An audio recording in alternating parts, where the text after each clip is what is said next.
Pei Mianman mengirim transmisi suara kepada Zuan. Ah Su, kamu harus berhati-hati nanti. Kita tidak bisa mempercayai karakter Ye Zhang ini. Memang, Zuan mengangguk. Mungkin ada beberapa jebakan tersembunyi di patung burung hantu itu. Tapi kami akan membicarakan ini lebih banyak setelah kami pulih.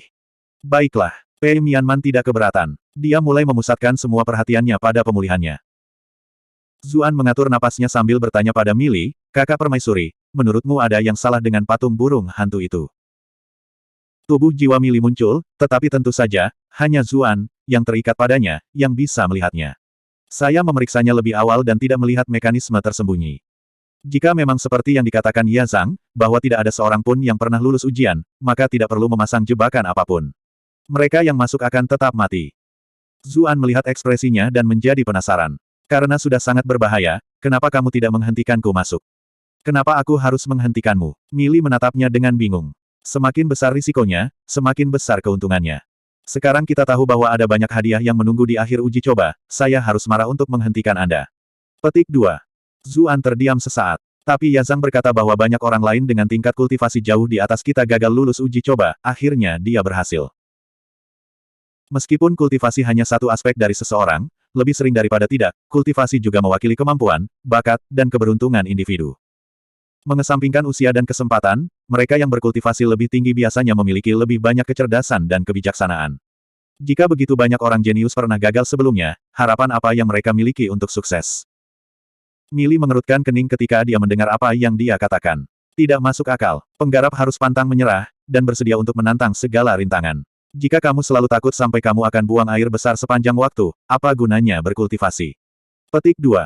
Zuan menjadi murung. Bukannya aku takut mati. Aku hanya tidak ingin menjatuhkanmu bersamaku juga. Jiwa kita terikat bersama, jadi jika aku mati, kamu juga akan mati. Kultivator peringkat kelima seperti saya adalah selusin sepeser pun, jika saya mati, biarlah, tetapi Anda adalah ahli yang kuat. Akan sangat disayangkan jika kamu akhirnya mati karena aku. Petik 2.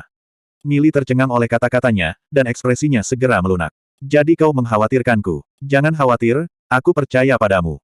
Hanya jika Anda menjadi lebih kuat, saya akan memiliki peluang lebih besar untuk membentuk kembali tubuh saya di masa depan. Petik 2. Zuan ingin menangis. Mengatakan kepadanya bahwa dia percaya padanya tidak membuatnya merasa lebih baik sama sekali. Dia bahkan tidak memiliki kepercayaan diri untuk memulai. Seolah-olah dia bisa merasakan ketidakpastiannya, Mili melanjutkan, apakah menurutmu aku hanya mengatakan itu sebagai penghiburan? Saya benar-benar percaya pada Anda, karena saya telah melihat kemampuan Anda. Anda memiliki keterampilan ajaib yang tak ada habisnya, dan Anda sendiri adalah orang yang licik. Saya menolak untuk percaya bahwa pengadilan Raja Sang dapat mengalahkan seseorang yang berhasil menaklukkan 3 formasi Ying Seng. Jika Anda berhasil bertahan bahkan itu, apa yang perlu dikhawatirkan dengan uji coba seperti ini? Petik 2. Zuan tercengang. Anda benar-benar. Ying Zheng tidak lain adalah salah satu kaisar paling kuat dalam sejarah. Dialah yang menyatukan seluruh Tiongkok, membangun tradisi yang bertahan ribuan tahun. Sampai tingkat tertentu, dia seperti kaisar para kaisar. Meskipun dinasti Sang kuat, itu masih kalah dengan dinasti Qin. Raja mereka dan bakat yang mereka miliki tidak akan pernah bisa menandingi kaisar pertama. Karena dia bahkan berhadapan dengan kaisar pertama ini, apalagi yang harus dia takuti. Suara Mili semakin melunak. Selain itu, bahkan jika kamu benar-benar gagal dalam persidangan, paling buruk, aku akan mati bersamamu. Saya bahkan tidak berpikir itu masalah besar, jadi apa yang Anda khawatirkan? Petik 2. Zuan akhirnya mendapatkan kembali sikap percaya diri dan santainya yang biasa. Ketika kamu mengatakannya seperti itu, sepertinya kita bertemu kematian bersama atas nama cinta. Saya tidak berpikir bahwa Anda sangat peduli pada saya, kakak perempuan permaisuri. Petik 2. Mili memutar matanya. Simpan pembicaraan halusmu untuk kakakmu yang berdada besar di sana. Itu tidak berguna bagiku. Zuan tampak putus asa. Man-Man punya nama, kau tahu. Kenapa kau terus memanggilnya begitu? Mili melirik Pei Mianman. Tatapannya melayang di atas dadanya, dan dia bergumam, siapa yang memintanya memiliki sebesar itu? Zuan hanya bisa menggelengkan kepalanya. Setelah periode istirahat singkat ini, mereka berdua kurang lebih siap. Meskipun mereka belum sepenuhnya pulih, mereka sekitar 90% di sana. Istirahat lebih lanjut tidak akan ada artinya, karena mereka bisa merasakan ki mereka mulai menghilang lebih cepat. Jika mereka menunggu lebih lama lagi, mereka mungkin benar-benar mulai berasimilasi dengan ruang bawah tanah di sekitarnya. Zuan punya pertanyaan untuk Ye Zhang. Apakah jiwa saja yang masuk ke dalam cobaan, atau tubuh juga masuk? Sejujurnya, saya tidak tahu terlalu banyak tentang apa persidangan itu, jawab Ye Zhang dengan suara rendah. Namun, ini adalah pertanyaan yang bisa saya jawab. Jiwa mula yang masuk, karena pria dan wanita sebelumnya yang melakukan percobaan ini tetap berada di sebelah patung burung hantu bahkan setelah persidangan mereka dimulai. Ekspresi Zuan berubah. Bukankah itu berarti kamu bisa membunuh kami begitu kita memulai persidangan? Dia sepenuhnya sadar bahwa Ya Zhang hanya memperlakukan mereka dengan baik sekarang karena ancaman ki primordialnya. Lagi pula, mayat yang mengering ini ingin membunuhnya sebelumnya. Kamu tidak perlu khawatir tentang itu, jawab Ya Zhang. Setelah percobaan dimulai, formasi akan melindungi Anda. Patung burung hantu yang ditinggalkan permaisuri akan memberi Anda perlindungan dari kekuatan eksternal apapun, dan perlindungan ini hanya akan hilang setelah persidangan berakhir. Selanjutnya, saya akan menyelesaikan tugas saya setelah Anda memulai persidangan, dan saya akan kembali ke peti mati saya dan tidur. Lagi pula, persidangan ini mungkin berlangsung lama. Saya tidak memiliki kesabaran untuk menunggu sampai kesimpulannya. Zuan berpikir sebanyak itu. Tidak mungkin Raja Sang akan mengatur sesuatu seperti ini hanya untuk membunuh seseorang.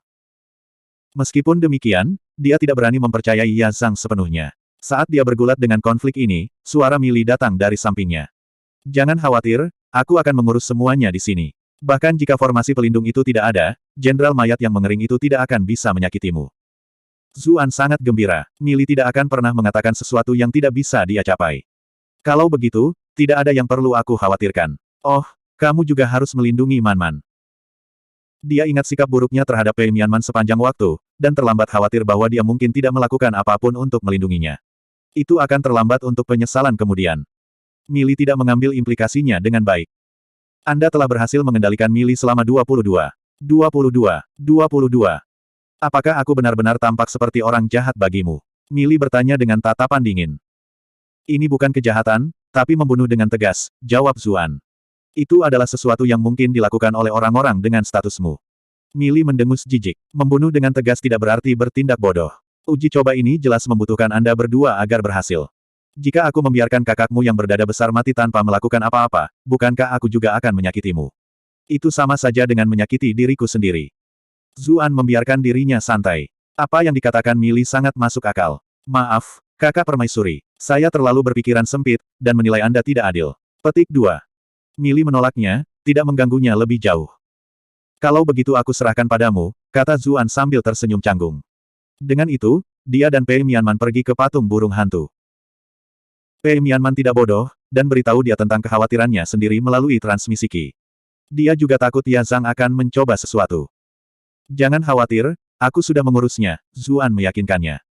Pei Mianman mengesampingkan kekhawatirannya. Sejak dia bertemu Zuan, dia tahu dia bisa diandalkan ketika berurusan dengan hal-hal penting. Karena dia berkata begitu, dia yakin mereka tidak akan menghadapi masalah. Dia tidak tahu mengapa dia begitu mempercayai pria ini. Diri masa lalunya akan berpikir bahwa dia sudah gila. Zuan memegang tangannya untuk mencegah sesuatu yang tidak terduga terjadi di kemudian hari. Kemudian, mereka meletakkan tangan mereka di sayap burung hantu seperti yang diperintahkan Ya Zhang. Mereka mengirim Qi dan pikiran mereka ke dalam. Patung burung hantu tiba-tiba meletus dalam semburan cahaya kemasan. Semua pola yang menghiasi tubuhnya menyala, membuatnya sangat mempesona untuk dilihat. Sebelum mereka berdua tahu apa yang sebenarnya terjadi, mereka merasa seolah-olah ditarik ke dalam pusaran air raksasa. Kemudian, mereka kehilangan kesadaran. Beberapa saat kemudian, Zuan terbangun dalam keadaan grogi. Dia menemukan dirinya berbaring di tempat tidur gading yang mewah. Bahkan ada kerudung muslin seperti kabut di sekitarnya. Dia duduk, dan semua selimut jatuh dari tubuhnya. Dia terkejut mengetahui bahwa dia telanjang bulat. Sebelum dia bisa memproses apa yang terjadi, erangan feminin yang menawan datang dari sampingnya. Bab 532, apa sebenarnya yang diuji? Zuan berbalik dan melihat seorang wanita muda berbaring di sampingnya. Dia tidak bisa melihat wajahnya dengan jelas karena rambut punggungnya yang panjang jatuh di wajahnya yang bergelombang. Namun, ketika dia bangun dan spray jatuh dari tubuhnya, itu meninggalkan hamparan kulit putih salju yang cukup besar. Meskipun dia hanya melihat sekilas, dia sudah bisa membayangkan sosoknya yang menggoda. Kulitnya bersinar, dan benar-benar menawan. Zuan segera merasakan tubuhnya menjadi kaku. Ada yang tidak beres dengan pembukaan ini. Zuan menelan ludah, dan mulai berpikir keras. Menurut deskripsi Ya Zhang, tidak ada yang pernah melewati persidangan ini sebelumnya. Itu berarti bahwa percobaan ini mungkin sangat berbahaya, namun lingkungan tempat dia berada sangat boros, dan tidak tampak berbahaya sama sekali. Apakah bahaya terbesar dari percobaan ini adalah wanita di sampingnya? Memasang perangkap madu terhadapku. Wah, manjur banget nih. Tunggu, di mana Big Man-Man? Pikiran yang tiba-tiba ini membuat ekspresinya melengkung. Dia melihat sekelilingnya, tetapi selain wanita muda di sebelahnya, tidak ada orang lain yang terlihat. Tunggu, ombak spektakuler ini terlihat agak familiar. Wanita muda di sebelahnya mengerang dengan gaya yang menawan. Dia akan bangun. Suara itu keluar darinya begitu alami, seperti angin sejuk bertiup di antara pegunungan, nyanyian Oriole, dan bahkan sedikit rayuan yang gerah. Itu sudah cukup untuk membuat hati pria manapun menjadi liar. Seluruh tubuh Zuan menjadi kaku. Dia merasa seolah-olah dia akan meledak. Namun, ada hal lain yang dia pertimbangkan, bagaimana dia bisa menjelaskan situasi saat ini padanya. Ini seperti awal dari sebuah opera sabun sialan. Tunggu, tidak, sebuah sinetron tidak akan berani membiarkan para aktor benar-benar melangkah sejauh ini. Wanita muda itu secara bertahap bangun. Dia duduk tanpa sadar, dan sepertinya baru saja akan melihat sekelilingnya. Tapi dia tiba-tiba merasakan hawa dingin di dadanya, dan dengan cepat menyadari bahwa dia tidak tertutup sama sekali. Dia menjerit ketakutan dan menutupi dadanya, tetapi jari-jari mungilnya tidak mungkin cukup untuk menutupi puncak-puncak megah itu. Zuan merasa hidungnya menjadi sangat panas. Rasanya seperti darah bisa menyembur keluar kapan saja. Namun, sekarang, dia sudah mengenali siapa dia. Dia tertawa dan berkata, "Kamu tahu, dalam situasi seperti ini, hal pertama yang harus kamu tutupi adalah wajahmu." Wanita muda itu menyadari bahwa seorang pria ada di sampingnya, dan hampir menjadi gila ketika dia mengenali suaranya yang akrab dan menyenangkan. Dia diliputi oleh kejutan dan kegembiraan. "Ah Su." Zuan tersenyum. "Pria besar, ini aku gelombang." Dia ingin bertukar tatapan hangat dengannya, tetapi matanya tersedot ke bawah, seolah ditarik oleh magnet. Pei Mianman memperhatikan tatapannya bergerak, dan wajahnya yang sangat menawan memerah sepenuhnya. Mata indahnya yang bermekaran persik diselimuti kabut berair. "Anda menyukai mereka." Suaranya terdengar lebih indah dari biasanya. "Saya lakukan." Zuan mengangguk tanpa sadar, tetapi dengan cepat menyadari apa yang dia katakan dan dengan panik mencoba menjelaskan dirinya sendiri. Aku tidak sengaja mencari. Saat aku bangun, kita sudah seperti ini." Dia tahu bahwa para wanita di dunia ini sangat peduli dengan kesucian mereka. Meskipun Pei Mianman biasanya genit dan menawan, dia tahu itu hanya kedok. Dia sebenarnya masih seorang gadis. Sekarang seorang pria telah melihat semuanya, dia mungkin marah dan malu. Sebelum dia bisa selesai melontarkan alasan, sebuah jari lembut menempel di bibirnya. "Dasar bodoh, apa yang membuatmu begitu gugup? Apakah Anda melihat saya menuduh Anda?" Hah? Zuan berkedip. Pikirannya tidak bisa memproses apa yang terjadi. Pei Mianman perlahan mencondongkan tubuh ke arahnya. Dia menempelkan pipinya ke dadanya, dan dia berkata dengan suara lembut, "Aku hampir gila ketika aku bangun dan menyadari bahwa aku telanjang, dengan seorang pria di sampingku. Saya baru saja akan membunuhnya ketika saya menyadari bahwa itu adalah Anda." Petik 2. Jadi bagaimana jika itu aku? Zuan merasakan jantungnya berdegup kencang saat dia menghirup aroma indahnya, dan tanpa sadar dia melingkarkan lengannya di bahunya.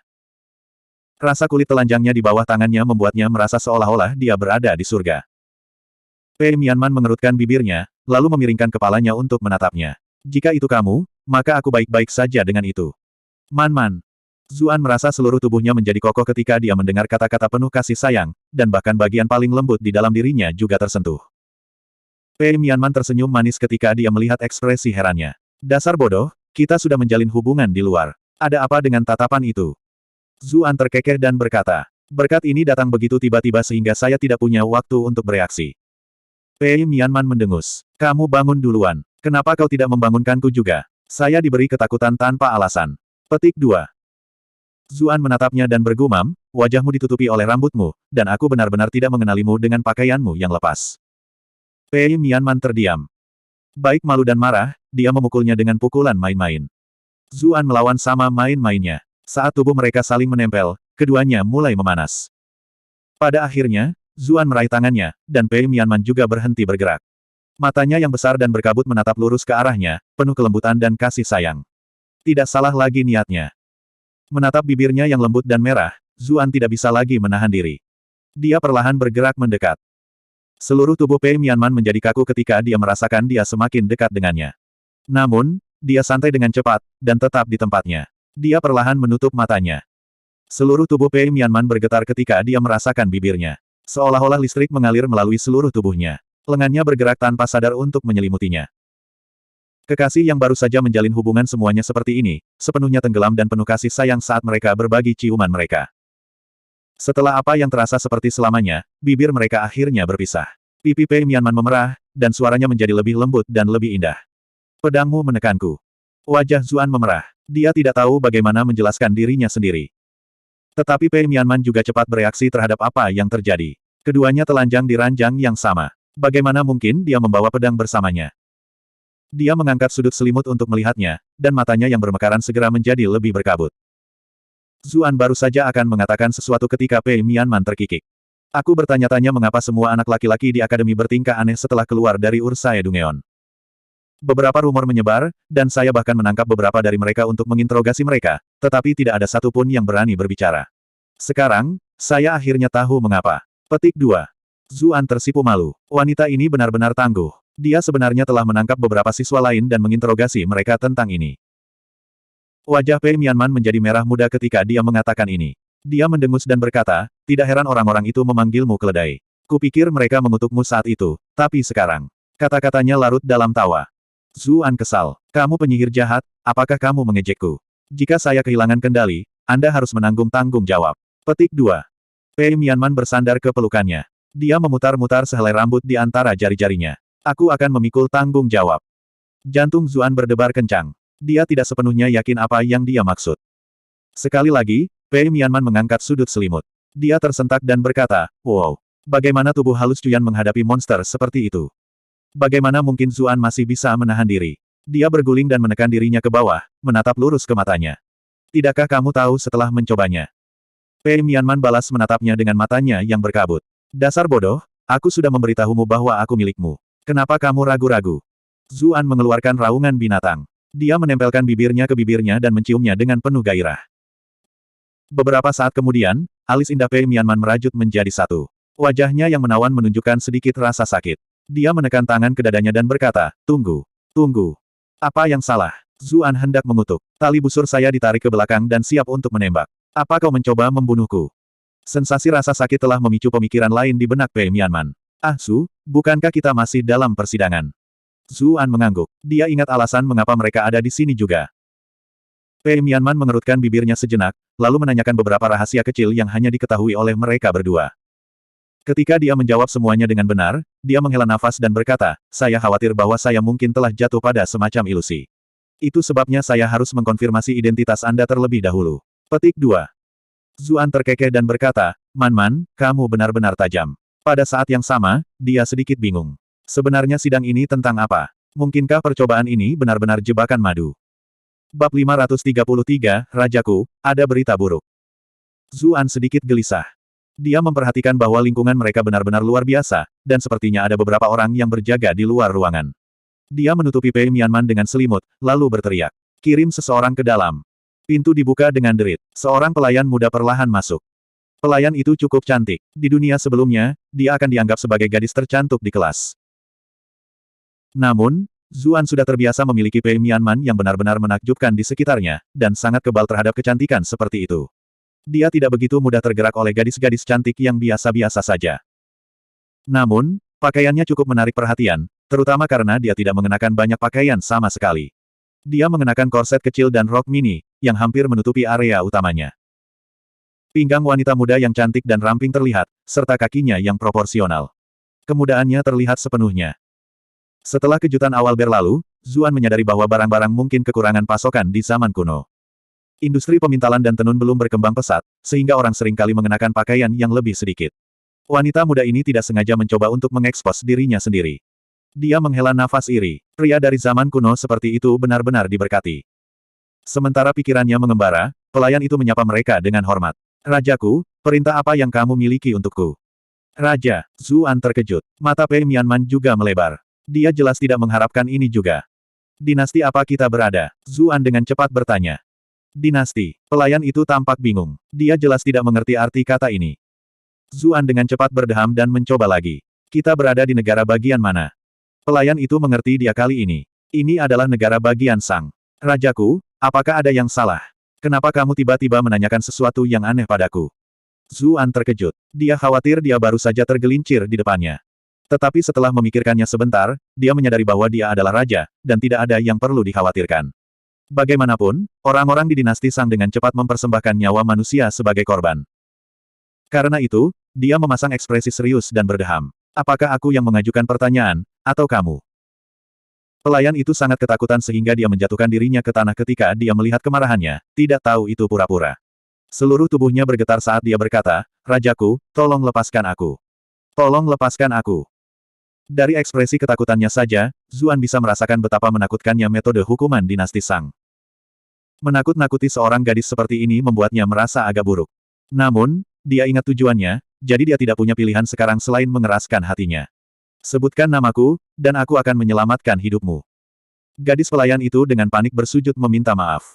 "Rajaku, tolong lepaskan aku. Pelayan ini tidak berani menyebut namamu yang mulia." Zuan mendengus. "Jika aku menyuruhmu untuk mengatakannya, maka katakanlah. Jika Anda tidak berbicara, saya akan mengubah Anda menjadi daging cincang." Petik 2. Ekspresi pelayan ini sangat berubah. Dia jelas mengerti betapa pahitnya hukuman yang diubah menjadi daging cincang. "Dengan hormat, Rajaku, namamu Wuding, Raja terbesar dalam sejarah." Dia cukup cerdas, dan segera meluncurkan daftar panjang pujian Butliking.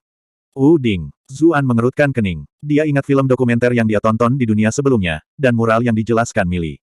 Sekelompok informasi tentang Wuding membanjiri pikirannya. Dia di sini untuk berpartisipasi dalam persidangan.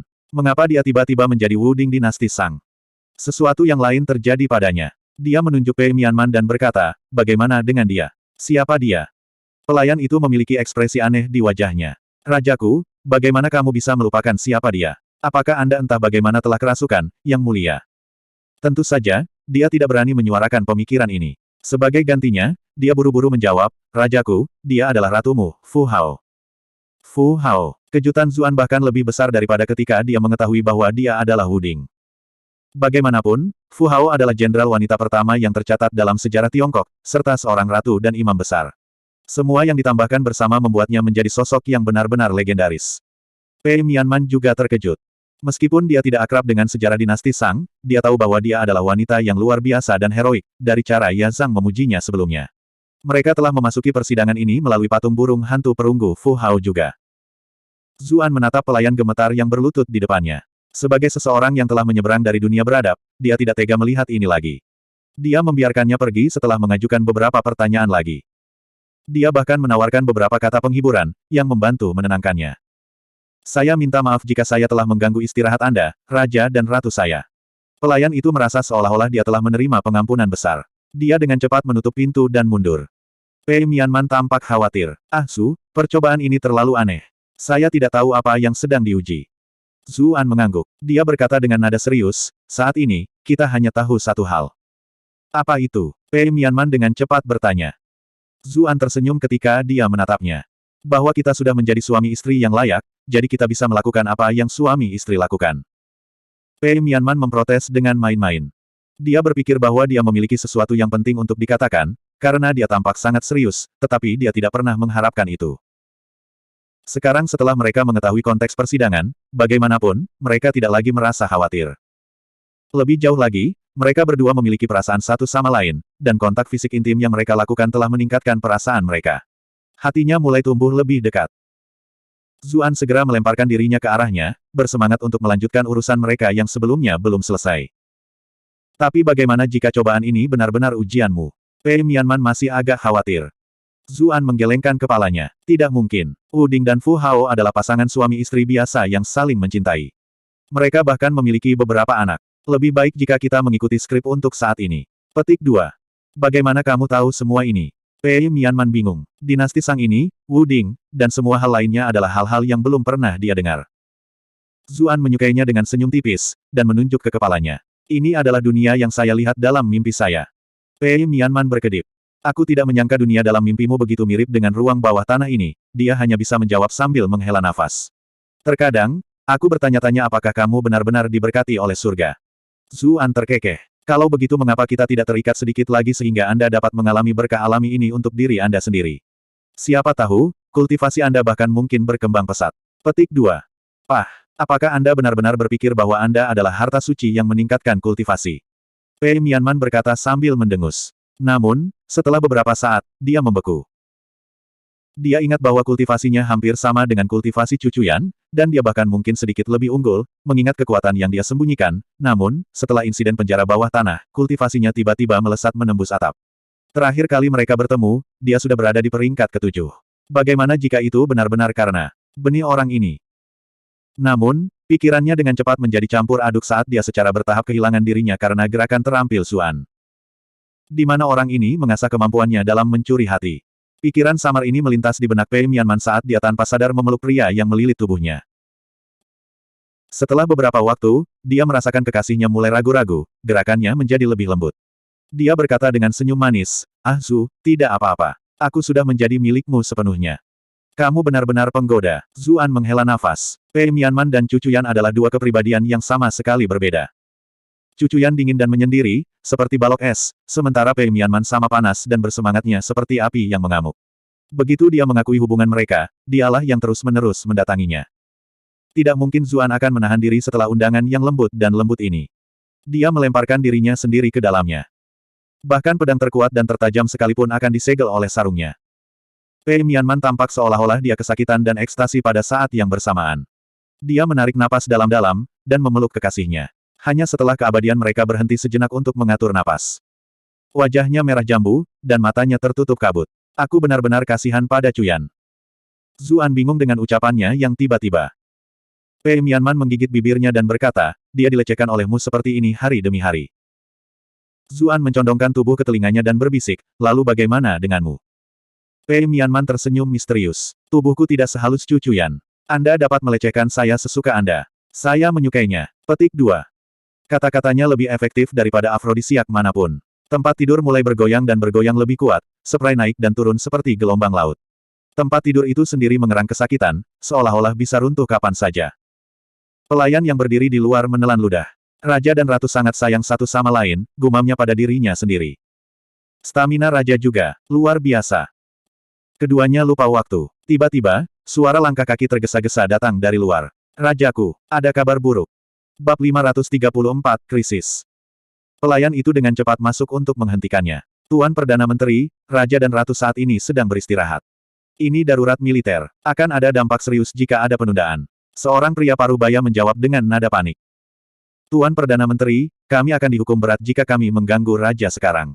Pelayan itu hampir menangis. Zuan terdiam saat mendengar apa yang terjadi di luar. Saat ini, dia memegang Pei Mianman di tangannya dan berbagi kata-kata cinta. Hal terakhir yang dia inginkan adalah diganggu. Namun, Pei Mianman dengan cepat mendorongnya menjauh. Cepat dan undang dia masuk. Kita tidak bisa menahan hal-hal penting. Saya tidak ingin dikenal sebagai wanita cantik yang menyebabkan kehancuran negara ini. Zuan tertawa. Dia akhirnya tahu mengapa ada begitu banyak penguasa yang tidak mampu sepanjang sejarah. Ketika ada selir kekaisaran yang cantik di sekitar Anda, bangun pagi-pagi untuk mengadakan sesi pengadilan pagi benar-benar tidak mudah. Dia membiarkan Pei Mianman berpakaian. Tidak mungkin dia bisa mengundang seseorang masuk saat dia masih berbaring di tempat tidur. Dia tidak memiliki jimat NTR, dan lebih suka menikmati wanitanya sendiri. Saat Pei Mianman duduk, dadanya berdesir, membuat Zuan mengamuk. Apakah kamu belum cukup melihat? Pei Mianman menggodanya dengan main-main. Zuan menelan ludah. Saya tidak akan pernah bosan dengan pemandangan ini selama sisa hidup saya. Bahkan 10 kehidupan tidak cukup bagi saya untuk memenuhi saya. Petik 2. Saat kata-kata itu keluar dari mulutnya, dia tidak bisa menahan diri untuk tidak menyerangnya, mengulurkan tangannya dengan rakus. Pei Mianman terengah-engah dan mendorongnya menjauh. Dengan orang-orang penting di luar, dia tidak berminat untuk bermain-main dengannya. Dia akhirnya menghindari pengejarannya dan menemukan beberapa pakaian untuk dikenakan. Ekspresinya menjadi sedikit aneh. Pakaian ini, apakah itu semua untuk mereka? Zuan telah melihat bagaimana pelayan itu berpakaian sebelumnya, jadi dia memiliki gambaran kasar apa yang dia maksud. Tetapi ketika dia berbalik, dia hampir muntah darah. Sebagai seorang ratu, pakaiannya terbuat dari bahan yang lebih banyak daripada milik pelayan, tetapi masih tidak ada cara untuk membandingkannya dengan apa yang bisa diproduksi dengan menggunakan teknologi pemintalan dan tenun yang dikembangkan di periode selanjutnya. Pakaiannya dianggap berani, bahkan oleh standar rumah bordil di masa kemudian. Sama seperti pelayan, pakaiannya terdiri dari pakaian atas dan rok pendek. Karena dada Pei Mianman benar-benar agak terlalu besar, atasannya agak pendek, yang membuat pinggangnya yang indah terlihat. Bersama dengan pahanya yang proporsional dan kakinya yang panjang, dia adalah contoh sempurna dari kecantikan yang liar dan primitif. Dampak visualnya terlalu mengejutkan. Pei Mianman juga agak tidak nyaman dengan jumlah kulit yang dia tunjukkan, dan mundur tanpa sadar. Namun, alisnya tiba-tiba menyatu, dan tanpa sadar dia membungkuk. Apa yang salah? Zuan terkejut dengan ini, dan dengan cepat bergegas untuk memeriksanya. Pei Mianman memutar matanya ke arahnya. Apakah kamu lupa apa yang kamu lakukan padaku sebelumnya? Baru sekarang Zuan menyadari apa yang sedang terjadi. Dia masih perawan sampai belum lama ini, dan dia baru saja melalui pengalaman yang begitu liar. Akan lebih mengejutkan jika tidak ada konsekuensi apapun. Berhenti tertawa. Pei Mianman berkata dengan kesal. Ada hal lain yang lebih membuatnya khawatir. Ada orang yang masuk. Apa menurutmu aku terlalu banyak mengungkapkannya? Zuan terkekeh. Tidak, itu terlihat bagus untukmu. Hal ini sejalan dengan kebiasaan pada periode ini. Jangan khawatir tentang itu. Pakaian semacam ini agak terlalu terbuka di Bright Moon City, tetapi berdandan seperti ini benar-benar normal selama musim panas di dunia sebelumnya, dan banyak gadis mengenakan pakaian yang bahkan lebih berani. Setiap periode memiliki hartanya sendiri. Hatinya berbunga-bunga dengan kegembiraan ketika pikiran itu terlintas di benaknya, dan dia memberi perintah agar orang di luar masuk. Dalam beberapa saat, pintu terbuka, dan seorang pria paruh baya masuk. Subjek ini, Fu Suo, memberi hormat kepada raja dan ratu. Ekspresinya murni, dan dia tidak memberi Pei Mianman tatapan yang tidak perlu. Zuan mengangguk setuju. Ini adalah pria yang jujur. Selain itu, dia bisa tahu dari penampilannya bahwa dia adalah subjek setia yang peduli dengan negaranya. Fu Suo, beberapa informasi dengan cepat memasuki kepala Zuan. Wu Ding telah diberi mimpi oleh para dewa, yang membawanya untuk mulai mencari dunia untuk satu subjek yang dikirim kepadanya oleh surga. Akhirnya, dia menemukannya. Pria parubaya ini dulunya adalah seorang budak biasa yang bekerja sebagai tenaga kerja paksa. Dia sedang membangun tembok di sepanjang sisi jalan ketika Wu Ding muncul dan memilihnya. Ini disebutkan dalam kedua buku, Mencius dan Book of Documents. Setelah dipilih oleh Wu Ding, dia naik pangkat dengan cepat. Akhirnya, ia menjadi Perdana Menteri Dinasti Shang, seseorang dengan otoritas yang luar biasa. Zuan jelas tidak percaya omong kosong tentang dia menerima mimpi dari para dewa. Apa kemungkinan seorang budak acak yang diambil dari jalanan tumbuh menjadi seseorang yang cakap? Kemungkinan besar, Wu Ding telah tumbuh di antara orang-orang biasa selama masa kecilnya, dan dia mungkin sudah tahu Fu Suo ini sejak saat itu. Dia kemudian dengan sengaja mengarang, mimpi dari para dewa, ini sebagai alasan. Ketika Wu Ding naik ke tampuk kekuasaan, dia tidak memiliki cukup pengalaman, prestise, atau tenaga. Itulah mengapa tercatat dalam sejarah bahwa dia tidak mengatakan apa-apa selama 3 tahun, menghabiskan waktu diam-diam mengamati cara kerja pengadilan. Kemudian, dia menemukan Fu Suo, seseorang yang dia kenal, untuk memperkuat fondasinya. Zuan tahu betul bahwa ini adalah seseorang di bawah komando pribadinya. Karena itu, dia dengan cepat membalas salam dan berkata, "Tuan Perdana Menteri, ada apa?"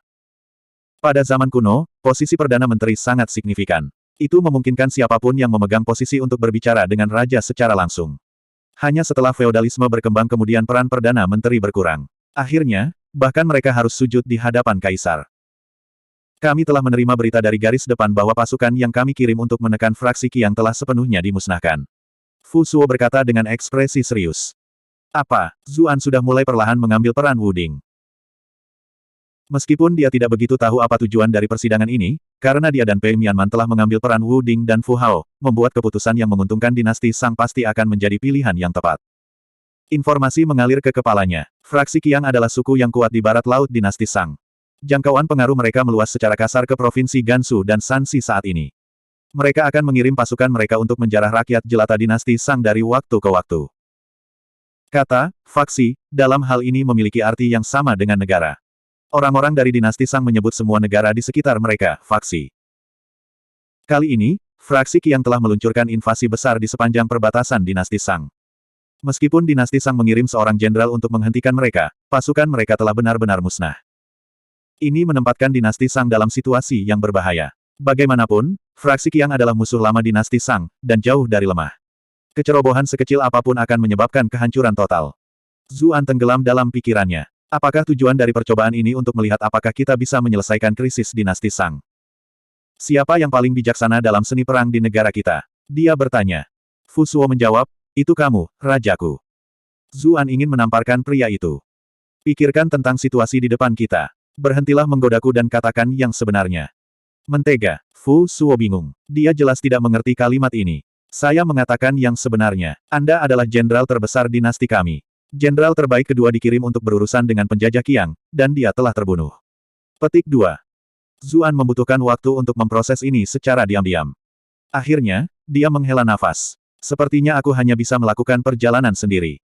Mengingat bagaimana situasinya, tidak ada pilihan lain. Lagi pula, dia memiliki ribuan tahun sejarah sebagai referensi, dan dia juga memainkan banyak permainan strategi, jadi sepertinya dia tidak punya peluang sama sekali. Fu Suo dengan cepat mencoba mencegahnya. Rajaku, kamu tidak boleh meninggalkan ibu kota Yin. Zuan tercengang. Mengapa demikian? Fu Suo menatapnya dengan bingung. Dengan hormat, Tuanku, tolong beritahu saya bahwa Anda belum melupakan bahaya yang Anda hadapi. Anda mencoba merebut kembali wewenang untuk membuat janji, membuat marah banyak bangsawan yang lebih tua. Masalah sedang terjadi, baik di dalam maupun di luar Yin Capital. Kamu masih aman di dalam tembok ini, tetapi jika kamu pergi, sesuatu yang buruk mungkin akan segera menimpamu. Apa rasa sakit di pantat? Kalau begitu, apakah Anda punya saran? Zuan bertanya. Pria ini seharusnya menjadi subjek yang terkenal dan cakap, bukan? Saya harap reputasinya tidak layak. Fu Suo memandang Pei Mianman dan berkata dengan nada serius, kita mungkin membutuhkan ratu untuk berangkat kali ini. Kami benar-benar tidak bisa kalah dalam pertempuran ini, jadi kami harus mengirim sisa militer ibu kota. Ada terlalu sedikit orang di sekitar yang bisa kita percayai. Jika kita menempatkan tanggung jawab ini di tangan siapapun yang memiliki motif tersembunyi, akan ada konsekuensi yang mengerikan. Hanya ratu yang tidak akan mengkhianati rajaku. Selanjutnya, dia akan memimpin 3.000 pasukan elit, yang akan bergabung dengan pasukan raja. Saya percaya bahwa dia pasti akan bisa mengalahkan fraksi Qiang yang menyerang. Petik 2. Zuan segera menjadi pucat karena ketakutan atas saran bahwa Pei Mianman harus bertarung di medan perang. Tidak, sama sekali tidak. Bab 535, Kebetulan yang Bahagia. Lelucon macam apa ini? Fu Hao yang asli mungkin adalah seorang dewi perang, tapi itu adalah Pei Mianman yang menyamar sebagai Fu Hao sekarang, dan dia hanyalah seorang wanita muda. Faktanya, dia baru saja di bawahnya memohon belas kasihan beberapa saat yang lalu, bagaimana dia bisa mentolerir trauma medan perang. Lebih dari itu, persidangan ini benar-benar aneh. Dia tidak tahu banyak tentang fraksi Qiang ini, tapi entah bagaimana mereka berhasil melenyapkan seluruh pasukan dinasti Shang. Bukankah bunuh diri mengirim Pei Mianman, seseorang yang belum pernah berperang sebelumnya? Fu Suo mencoba membujuknya. Rajaku, aku tahu kamu sangat peduli dengan Ratu, tapi sekarang bukan waktunya untuk bertindak impulsif. Ratu telah menaklukkan pemberontakan internal sebelumnya, yang menunjukkan bahwa dia lebih dari mampu menangani urusan militer. Rajaku, kamu tidak perlu khawatir. Petik 2. Zuan sama sekali tidak menyukai ide ini. Dia tidak bisa begitu saja menjelaskan apa yang sebenarnya terjadi pada Fu Suo. Melihat bahwa dia belum datang, Fu Suo melanjutkan usahanya. Rajaku, kita berada pada saat kritis hidup dan mati. Jika paman atau sepupumu memimpin pasukan, posisimu sebagai raja akan mulai runtuh begitu mereka kembali dengan kemenangan. Zuan membeku. Mengapa demikian? Sedikit ketidakpastian melintas di wajah Fu Suo ketika dia mendengar pertanyaan ini. Di negara bagian Shang, salah satu saudara raja menggantikannya setelah kematiannya. Begitu seorang raja meninggal, saudaranya akan naik tahta, dan seterusnya dan seterusnya. Hanya dalam beberapa situasi tahta akan diteruskan ke putra raja. Dulu, Pan Geng pindah ke ibu kota Yin, dan ketika dia meninggal, tahtanya diwariskan kepada adiknya, Xiao Xin. Ketika Xiao Xin meninggal, tahta diturunkan ke saudaranya, Xiao Yi, yang adalah ayahmu. Secara teori, dia seharusnya mewariskan tahta kepada adik laki-lakinya atau salah satu putra mereka yang lebih tua, namun dia memberikannya kepada Anda, putranya sendiri. Saudara-saudaranya yang lain jelas tidak senang dengan hal ini, dan berusaha merebut tahta. Jika kita membiarkan orang-orang itu memimpin pasukan dan mengalahkan fraksi Qiang, prestise mereka akan meningkat tajam. Rajaku, bagaimana Anda akan menghadapinya? Saya tahu betapa Anda menghargai ratu, tetapi jika tahta Anda direbut, Anda tidak akan memiliki kekuatan untuk melindunginya. Jika subjek ini mungkin begitu berani, sang ratu benar-benar menakjubkan. Begitu Anda jatuh dari kekuasaan, banyak orang mungkin mulai mengingininya. Setelah itu terjadi, akan terlambat untuk menyesal. Penjelasannya yang cermat adalah semua yang dibutuhkan Zuan untuk memahami situasinya. Fu Suo ini benar-benar layak untuk statusnya sebagai negarawan kuno yang terkenal. Dia telah berhasil membedah situasi dengan sangat jelas, yang menandai dia sebagai individu yang sangat kompeten. Jika mereka berdua adalah Wu Ding atau Fu Hao, itu mungkin sudah cukup untuk meyakinkan mereka. Sayangnya, mereka berdua benar-benar palsu. Dia baru saja akan memikirkan cara untuk membantahnya ketika Pei Mianman angkat bicara. Baiklah, aku akan pergi. Manusia, Zuan terkejut. Dia tidak pernah mengharapkannya untuk menjadi sukarelawan seperti itu. Fu Suo bingung. Mengapa raja memanggil ratu seperti itu? Pada akhirnya, dia berasumsi bahwa itu adalah nama panggilan yang diberikan raja padanya, dan mengabaikan masalah itu.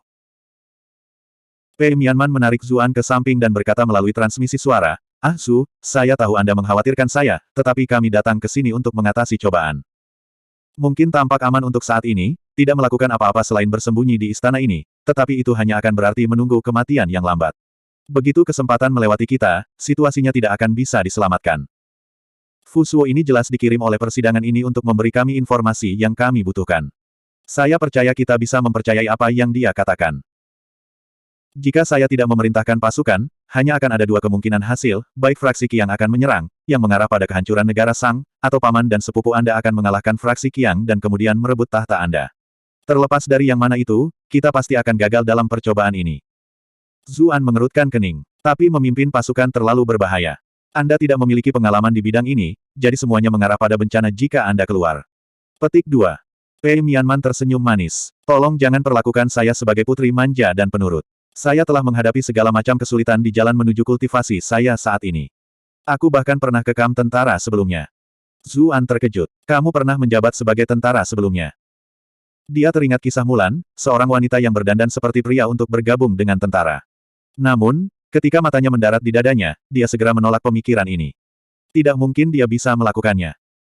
Saya tidak pernah menjadi tentara, tetapi saya pernah ke kamp tentara, dan saya tahu jalan saya.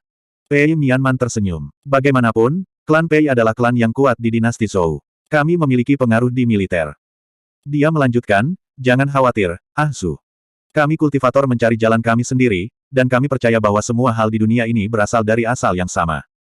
Jika saya bisa mencapai peringkat ke-6 di usia yang begitu muda, saya menolak untuk percaya bahwa saya bodoh dalam hal perang. Petik 2. Melihat kepercayaan dirinya yang meluap-luap, Zuan mengingatkan dirinya sendiri bahwa dia bukan hanya hiasan yang cantik, tetapi juga seorang jenius kultivasi. Dia pasti mengalami kesulitan yang tak terbayangkan dan mengatasi tantangan besar untuk mencapai tingkat pencapaiannya saat ini. Dia sama sekali tidak membutuhkan orang lain untuk mengkhawatirkannya. Saya adalah orang yang terlalu berpikiran tertutup, kata Zuan meminta maaf. Pei Mianman tersipu sebagai balasannya. Kau terlalu peduli padaku. Zuan tertawa keras. Kalau begitu aku berharap kamu sukses. Pei Mianman mendengus setuju. Jangan khawatir, aku pasti akan menyelesaikan misiku. Uji coba ini mengharuskan pria dan wanita untuk berpartisipasi bersama, yang berarti bahwa keduanya akan memiliki ujian sendiri untuk diatasi. Anda juga harus berhati-hati. Zuan mengangguk. Jika wanita itu perlu mengalahkan fraksi Qiang sebagai bagian dari persidangan, lalu apa yang harus saya lakukan? Meskipun merenungkan masalah ini untuk sementara waktu, dia tidak dapat menemukan sesuatu yang konkret. Karena itu, dia membiarkannya pergi untuk saat ini, dan memutuskan untuk membantu Pei Mianman dengan masalah fraksi Qiang. Dia ingin membantunya sebanyak yang dia bisa, tetapi dinasti Sang tidak meninggalkan banyak catatan sejarah, dan tidak ada catatan sama sekali tentang bagaimana Fu Hao mengalahkan fraksi Qiang. Merasa agak tidak berdaya, yang terbaik yang bisa dia lakukan adalah memberinya penjelasan kasar tentang medan Sanxi dan Gansu. Bagaimanapun, Pei Mianman tidak tahu apa-apa tentang dunia ini. Zuan tidak tahu apakah ini akan membantu. Lagi pula, dia tidak memiliki peta medan militer yang terperinci, dan hanya memiliki sedikit pengetahuan kasar tentang beberapa pegunungan dan sungai di daerah tersebut. Fu Suo agak terkejut dengan ini. Rajaku sebenarnya tahu banyak tentang fraksi Qiang. Bagaimana Anda belajar tentang ini? Petik 2. Zuan kehilangan kata-kata. Dia akan mengatakan bahwa dia telah mengirim seseorang untuk mengintai, tapi Fu Suo adalah ajudan terpercayanya, jadi kebohongan ini mungkin tidak akan bisa melewatinya. Karena itu, dia menggunakan pendekatan yang berbeda. Saya bermimpi, dan dalam mimpi ini, seorang dewa mengajari saya hal-hal ini. Fu Suo sangat gembira. Luar biasa, mimpi surgawi. Sepertinya bahkan surga membantu raja saya dan melindungi negara bagian sang saya yang agung. Pasukan kita pasti akan kembali dengan kemenangan. Zuan memiliki ekspresi aneh di wajahnya. Dia sedikit khawatir tentang kebohongan ini pada awalnya, tetapi tampaknya orang-orang pada periode ini sangat percaya tahayul, dan dengan demikian sangat mudah diyakinkan. Setelah kegembiraan awalnya, Fu Suo tiba-tiba teringat masalah lain. Ada satu masalah lain sekarang. Kami membutuhkan imam besar untuk berdoa ke surga sebelum pasukan kami berangkat berperang, dan menunggu keputusan para dewa. Imam besar milik bangsawan tua. Jika mereka ikut campur dalam proses ini, Yang Mulia mungkin tidak akan bisa bertempur dengan mulus. Zuan mendengus jijik. Aku sudah diberkati dengan mimpi dari para dewa. Para dewa melindungi saya. Biarkan informasi ini diketahui. Mari kita lihat apakah mereka masih berani menggunakan taktik bodoh ini. Mata Fu Suo berbinar. Bagus sekali. Kami dapat menggunakan informasi yang diterima raja saya mengenai medan sebagai bukti lebih lanjut. Imam besar tidak akan berani menghalangi kita, dan itu juga akan meningkatkan moral pasukan kita. Masalah ini sudah setengah terpecahkan. Petik 2.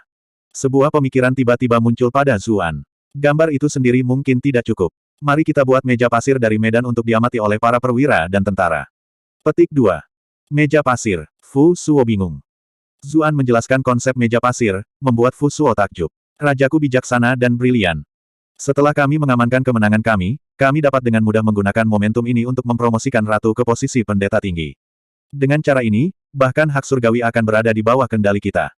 Rajaku, Aku yakin ambisimu akan segera terpenuhi. Pei Mianman juga menatapnya, matanya yang indah berputar-putar dengan perasaan lembut. Pria ini telah memberinya terlalu banyak kejutan. Meja pasir adalah ide bagus yang belum pernah dia dengar sebelumnya, tapi dia bisa dengan mudah membayangkan betapa bergunanya itu di medan perang.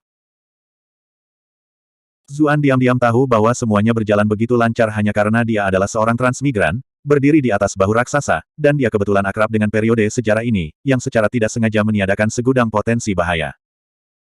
Tidak peduli seberapa brilian peserta sebelumnya dari persidangan ini, mereka tidak tahu apa-apa tentang dinasti Sang. Mereka mungkin bahkan tidak berhasil melewati rintangan dari imam besar, apalagi berhasil mengalahkan fraksi Qiang yang kuat. Bab 536, Siapa yang bermasalah? Setelah membahas beberapa detail lagi, Fu Suo pergi untuk membuat persiapannya. Dia menyarankan Pei Mianman untuk memeriksa 3.000 pasukan elit yang dia bawa dari negara bawahan untuk mempersiapkan mereka menghadapi pertempuran yang akan datang. Zuan ingin pergi juga, tetapi Fu Suo mengingatkannya bahwa dia harus tetap berada di dalam istana, karena ada banyak orang yang keluar untuk hidupnya. Pei Mianman memberinya tatapan meyakinkan. Ah Su, jangan khawatir. Saya akan berhati-hati dan bertindak sesuai dengan situasinya. Memang benar bahwa dia adalah wanita yang luar biasa dan jenius yang brilian bahkan sebelum dia bertemu dengannya. Zuan mengakui bahwa kekhawatirannya mungkin memang sedikit berlebihan. Mereka bertukar beberapa kata lagi, dan kemudian dia melepaskannya. Zuan terkekeh ketika dia melihat betapa meluapnya emosi Fu Suo ketika dia menyatakan kepercayaannya padanya.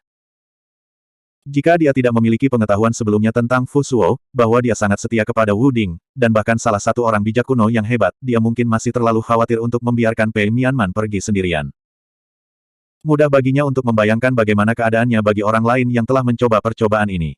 Mereka pasti akan gelisah setelah memasuki dunia yang tidak dikenal ini. Ketika bertemu dengan saran Fu Suo untuk berpisah, mereka mungkin akan mencurigainya, dan terpaksa menginterogasinya atau bahkan langsung menolak sarannya. Peserta pria bahkan mungkin bersikeras untuk ikut juga. Semua ini pasti akan mengarah pada akhir yang buruk. Tentu saja, pengetahuan tentang sejarah tidak mutlak penting untuk percobaan ini.